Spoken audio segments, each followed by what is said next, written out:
Bonjour, je vais vous parler de tests, d'erreurs et de débogage en décrivant un exemple de débogueur NetBeans. Alors, on a plusieurs sortes d'erreurs en programmation. Il y a d'abord des erreurs de compilation, c'est les premières qu'on rencontre. C'est quand on se trompe dans l'écriture du code Java, c'est quand on ne respecte pas les règles Java. Et là, le compilateur va les détecter et nous les signaler sans problème. Les deuxième catégorie d'erreurs, c'est les erreurs à l'exécution. Ça vient après la compilation, après une compilation correcte, bien sûr. Ce ne sont pas des erreurs d'écriture. Le programme s'exécute, mais présente certaines anomalies. Alors, les erreurs à la compilation, comme on l'a dit, la syntaxe Java, c'est elle qui entre en jeu. Le compilateur fait une analyse syntaxique de votre code et il signale toutes les erreurs d'écriture, le remplacement, puis le message de l'erreur précis. Java est très précis dans les messages d'erreur. C'est facile à localiser donc et à corriger grâce au message du compilateur. Vous avez cette erreur-là, le point virgule expected, et comme exemple, et vous avez l'erreur classique quand on ne donne pas le même nom au fichier et à la classe, d'accord? C'est ce message que le compilateur va signaler. Lorsque vous corrigez toutes vos erreurs de compilation, le programme s'exécutera à ce moment-là et parfois ça donne aussi des erreurs, même à l'exécution, on appelle ça des erreurs d'exécution. Elles sont moins évidentes que les erreurs de compilation, mais Java quand même est assez efficace, il nous les signale, mais pas n'importe quand, ok? Quand le programme s'arrête normalement, d'accord? Les résultats sont incorrects. Ça, Java ne peut pas vous avertir de ça, d'accord? Quand le programme ne s'arrête jamais, il boucle à l'infini, il n'y a pas de résultat. Là aussi, Java est incapable de vous le dire, le problème. Mais quand le programme s'arrête, mais de manière imprévue, il ne s'est pas rendu jusqu'à la fin, on dit qu'il bug, il plante. Dans ce cas, la machine quand même vous aide. Il y a un message qui est fourni en bas et qui vous donne l'origine de l'erreur avec le numéro de la ligne, etc. Dans ce cas, il faut souvent traiter l'exception, mais en général, il faut corriger l'erreur. Et pour corriger l'erreur, il faut la localiser, d'accord? Et c'est ce qu'on va essayer de faire. Alors, pour localiser les erreurs et les corriger, ça prend de tester. Okay? Ça prend de tester votre programme.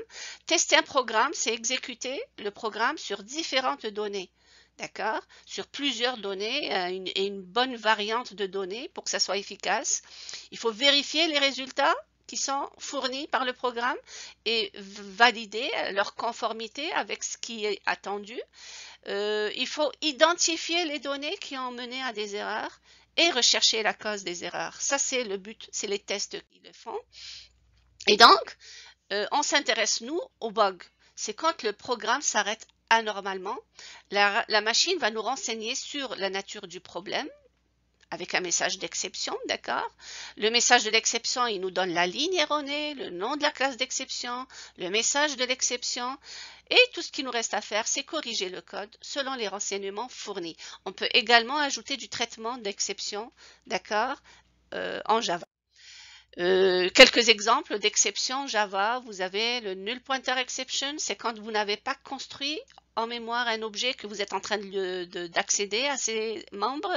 Le number format exception, c'est quand on veut convertir une chaîne non numérique en un numérique. Vous avez la division par zéro, le dépassement des limites d'un index de tableau ou d'un index d'une chaîne. Ok, ça, ce sont des exceptions.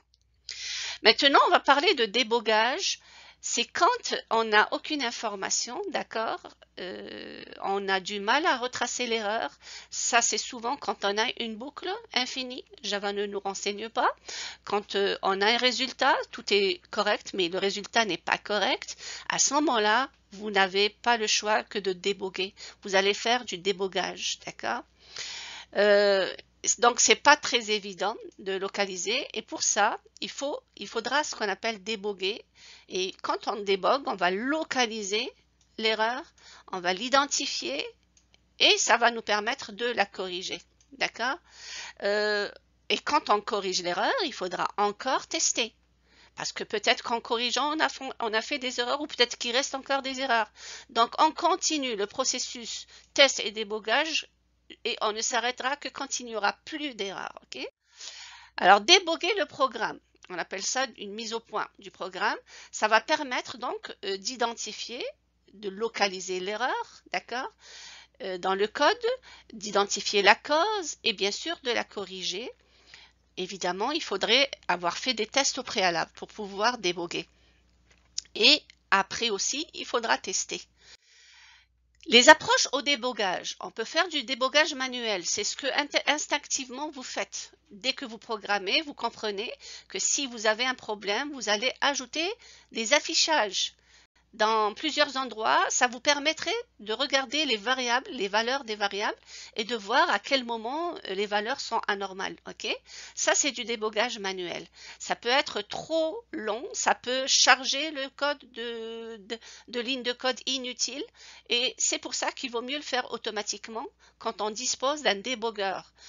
Un débogueur automatique est disponible dans la plupart des environnements de programmation. Des IDE, NetBeans en propose, Dr Java en propose, d'accord? Et c'est un programme, d'accord? Le débogueur est un programme qui va nous permettre de suivre la trace de l'exécution. D'accord? On peut faire du pas à pas et donc on peut suivre l'exécution du début à la fin en regardant les variables à n'importe quel moment. Ça nous permet d'effectuer donc du pas à pas, ce qu'on appelle. On peut aussi faire de l'exécution jusqu'à certains points du programme et on peut surtout vérifier l'état des variables à chaque pause, à chaque interruption. Alors, donc, un débogueur automatique qui est intégré dans des environnements de programmation, c'est ce qui nous permet de faire. Il permet d'avancer dans le code source au moment de l'exécution, soit en pas à pas, soit jusqu'à un curseur, jusqu'à la position du curseur, jusqu'à un point d'arrêt prédéfini. On peut rentrer dans une méthode pour vérifier l'exécution à l'intérieur de la méthode. On peut sortir de la méthode, on peut sauter la méthode. Et ça permet aussi, donc c'est ce qu'on peut faire, et ça permet aussi d'aller surveiller le contenu des variables, des outputs aussi, d'accord, des affichages pendant le débogage. Alors dans NetBeans, comme exemple, je vais vous montrer les principales options. Il offre bien plus que ça, mais on va se limiter aux principales. Les options du pas à pas, vous avez le Step Over, c'est avec la touche F8. Bien sûr, il faut aller dans le menu Debug, qui est en haut, d'accord? Alors le Step Over, ça exécute une ligne de code. Si on le met tout à fait au début, il va nous pointer sur la première ligne du main. Si c'est un appel de la méthode, d'une méthode, avec un step over, il va aller à la suite sans rentrer dans la méthode. Il va sauter le code de la méthode et pointer sur la ligne suivante de l'appel. Ok? Par contre, si on fait un F7, un step into, c'est la même chose que le F8, mais il va rentrer dans la méthode. Si c'est une méthode, bien sûr. Si c'est un appel des méthodes, il va rentrer dans cette méthode et il va exécuter le code de la méthode. Un step out qui est avec CTRL F7, il fait la même chose, d'accord? Il va exécuter une ligne de code. Et si cette ligne de code fait partie, si on est à l'intérieur d'une méthode, ça va exécuter toutes les lignes suivantes de la méthode et sortir de la méthode. Donc, ça nous permet de sortir de la méthode et de revenir vers la méthode appelante, vers le main, si c'est le. Vous avez ici un exemple de la page NetBeans qui fait le débogage. Le menu debug est dans le menu en haut. Et donc, ça, c'est le mode, par exemple, pas à pas.